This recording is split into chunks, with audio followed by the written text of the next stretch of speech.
शिक्षक जिंदाबाद, हमारी मांगे पूरी हो, हमारी मांगे पूरी हो।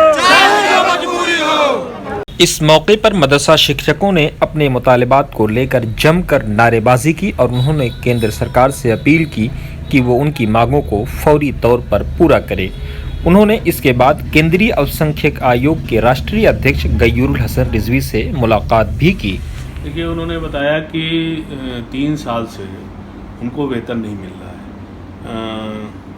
थोड़ा अंश स्टेट गवर्नमेंट देती है और बाकी सेंट्रल गवर्नमेंट उनको देती है।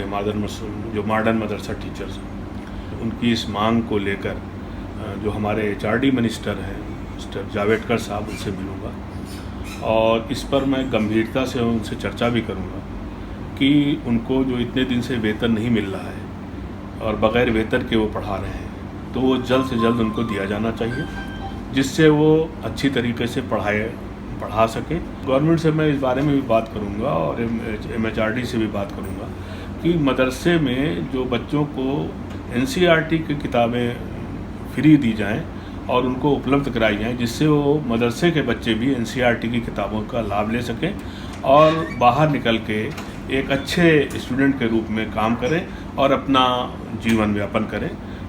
मदरसा टीचर्स का जहाँ तक ताल्लुक़ है तो उर्दू टीचर्स का ये पोजीशन है कि उनको सेंट्रल गवर्नमेंट से जो उनको मदद मिलनी चाहिए थी वो उनको बिल्कुल तनख्वाह नहीं मिल रही।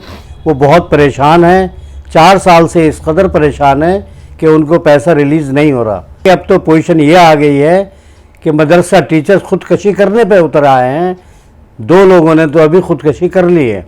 नरेंद्र मोदी साहब को मुबारकबाद देना चाहता हूँ कि आपने एक बात कही थी कि एक हाथ पे कुरान हो, एक हाथ पे टेक्नोलॉजी हो, तो मैं ये चीज़ ज़मीन पर नहीं देख रहा हूँ। जबकि आपने तो हुक्म कर दिया, लेकिन जो अफसरान हैं वो अफसरान इस चीज़ों को इम्प्लीमेंट नहीं कर रहे। मैं सरकार से दरख्वास्त करूँगा कि जो अफसरान इस तरह की चीज़ें नहीं कर पा रहे उनको हटाया जाए।